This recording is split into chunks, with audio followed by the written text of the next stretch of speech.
हमें संसार सागर के आवागमन से मोक्ष चाहिए, हमें मुक्ति चाहिए, हमारा कल्याण होना चाहिए। हमें स्वर्ग नहीं जाना, हमें तुम्हारे चरणों तक आना है। स्वर्ग दे दो उनको जिनको स्वर्ग चाहिए, हमें स्वर्ग नहीं चाहिए। नहीं स्वर्ग सो काम कछु हमको, बैकुंठ की राह न जावनी है। ब्रज की रज में रज वह के मिलूं, यह प्रीत की रीत निभावनी है। बन बल्लभ गाय चरायो करूं, सुनु ग्वालन की गोहरावनी है। नद नंद की देहरी पे घिसके, यह कर्म की रेख मिटावनी है। कर्म की रेख मिटावनी है। हमें स्वर्ग नहीं जाना, हमें तेरे चरणों तक पहुंचना है। बोलो कौन कौन जाता है कन्हैया के चरणों तक पहुंचना? क्या बात है, सब तैयार बैठे। लेकिन उसके लिए काम करना होगा जो मैं बोल रहा हूं। जब मंदिर जाओ तो व्हाइट बॉस, मकान, ब्लैंकेट, बेटा, बहू, नाती, ये वो सब मांगना बंद करो। क्या मांगना है? हे ठाकुर हमें इस जेल से मुक्ति दे दो। जो ये संसार है ना, ये जेल ही तो है। जेल में तमाम पुलिस वाले होते हैं, थोड़ी सी भी हम अकड़ दकड़ करें तो वो लेके डंडा ठीक कर देते हैं। वैसे यहाँ ये जो संसार है इसमें पुलिस वाले कौन है? बोले हमारे रिश्तेदार। डंडा बोले मंचा जब फोन करके टाइम टाइम पे फोन करके धमकाते रहते, तू मेरे यहाँ नहीं आया ना, मैं नहीं आऊंगा तेरे यहाँ, ध्यान रखना। मेरा इतना काम है, इतना पूरा कर दे, नहीं तो ध्यान रखियो तेरा। ये सब हमारे रिश्तेदार पुलिस वाले धमकाते रहते time to time. Radhe Radhe बोलना पड़ेगा। देवियों बड़ी चुपचाप, ऐसे काम नहीं चलेगा जरा। हाँ, आनंद उस दिन आएगा जिस दिन मैं ये कह दूं मेरे गोविंद मुझे मोक्ष दे दो। और ये भागवत ही तुमको मोक्ष देती है। इतनी सारी भूमिका किसके लिए? बोले भागवत के लिए। जो जीव मात्र 7 दिन भागवत कथा को मन क्रम वचन से सुनता है, तो मात्र 7 दिन में उसे मोक्ष मिलता है। ये भागवत कल्प वृक्ष है। इससे आप जो मांगेंगे आपको तुरंत मिलेगा। आप जो भी मांगेंगे आपको अवश्य अवश्य उसी वक्त मिल जाएगा। लेकिन कब? जब भागवत सुनेंगे, पूरे मन लगाकर सुनेंगे। और भागवत सुनते वक्त नियम का पालन करेंगे, जो मैं नियम आपको थोड़ी देर बाद में बताऊंगा, अभी नहीं। भागवत सुनते सुनते एक धर्म का काम भी करें। क्या? परहित सरिस धर्म नहीं भाई, पर पीड़ा सम नहीं अधमाई। परहित सरिस धर्म नहीं भाई। इस संसार में औरों के दिल को ठेस पहुंचाए, औरों का अहित करे, यही सबसे बड़ा अधर्म है। और संसार में भलाई करे, दूसरों को सुख पहुंचाए, किसी की आंखों से आंसू पोंछने की कोशिश करे। कोई गरीब रो रहा हो, उसकी आंखों से आंसू पोंछने के लिए तेरे हाथ चल पड़े, तो समझना ये दुनिया में सबसे बड़ा धर्म है। एक शायर ने बहुत खूब लिखा है, अगर आप कहे तो मैं कह दूं, नहीं तो आप अपने घर में जाके पढ़ लेना, मैं ही बोल देता हूं। घर से मस्जिद है बहुत दूर, घर से मस्जिद है बहुत दूर, चलो यूं कर ले। घर से मस्जिद है दूर, चलो यूं कर लें, किसी रोते हुए बच्चे को हंसाया जाए, किसी रोते हुए बच्चे को हंसाया जाए। ये सबसे नेक काम है। तुम्हारी वजह से किसी की आंखों में आंसू ना आ जाए, तुम्हारे द्वारा तुम्हारे कर्म के द्वारा उसको सुख मिलना चाहिए, दुख नहीं। अगर उसे सुख मिलेगा तो तुम धर्मात्मा हो, और तुम्हें तुम्हारे द्वारा दुख मिलेगा तो तुम अधर्मी हो। लेकिन इसके लिए बहुत जरूरी है कि हम आगे बढ़ते रहें। 7 दिन भागवत सुने।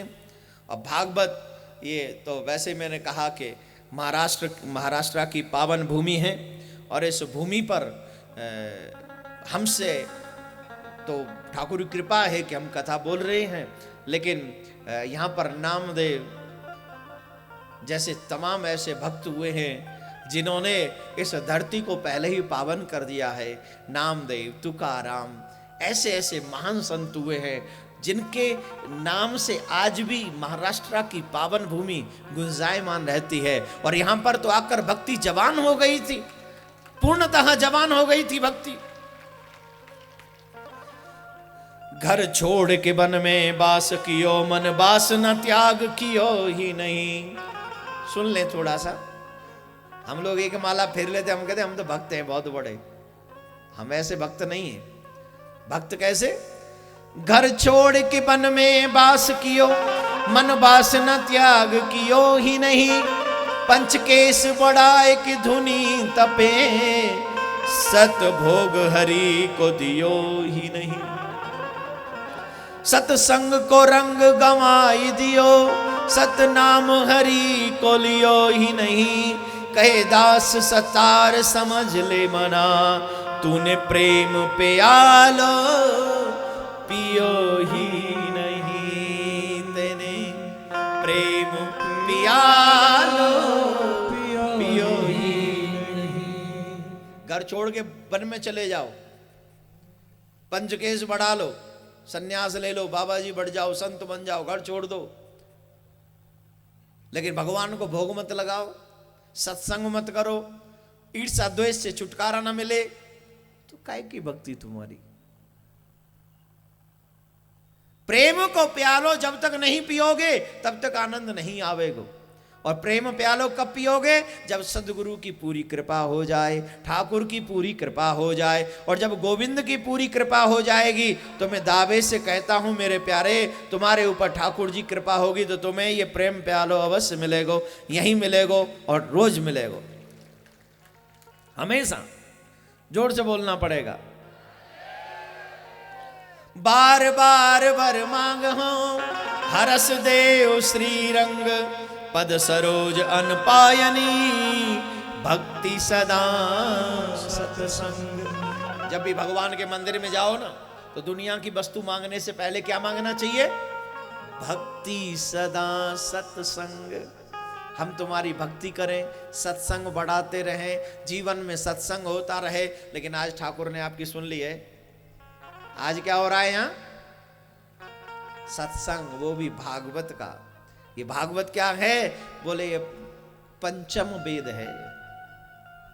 ये साधारण बात नहीं है, ये पंचम वेद है। और इस पंचम वेद में आप लोग जो आकर यहां बैठे हैं, इसको आप पुण्य को बढ़ा रहे हैं।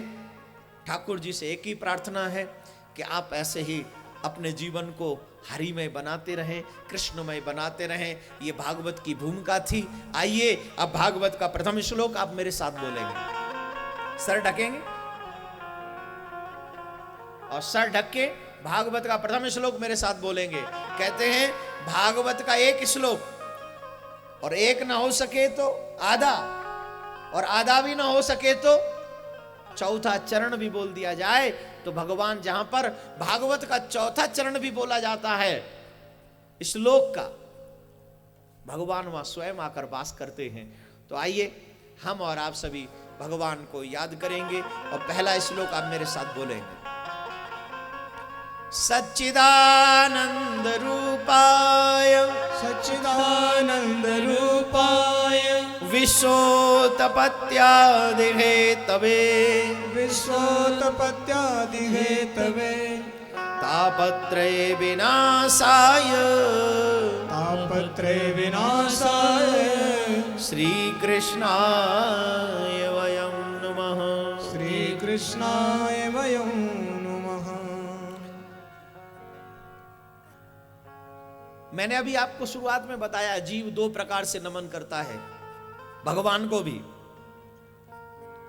एक स्वार्थ में आकर कि मुझे भगवान से कुछ चाहिए।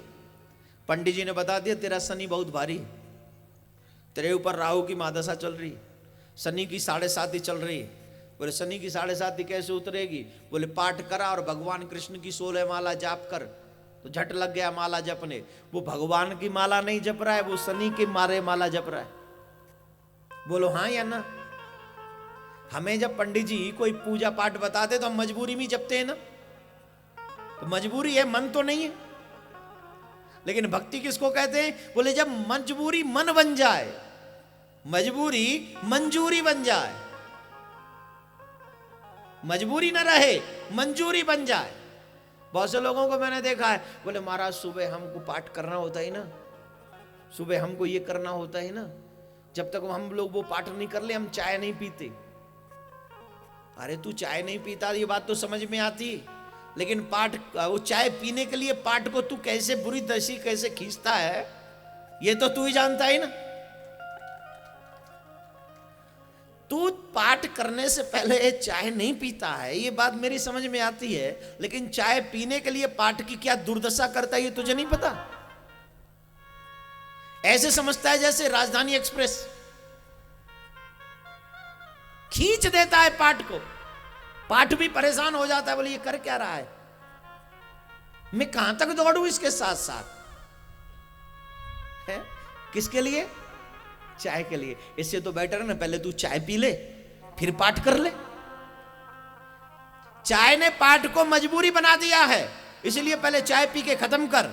मैं तो यहां तक कहूंगा पहले अगर तेरे से भूख नहीं सही जाती तो भोजन कर, फिर मन से भजन कर, ये भी चलेगा। तुम्हारी ताली का मतलब मैं क्या समझूं? ये मतलब आप भोजन करके ही भजन करोगे?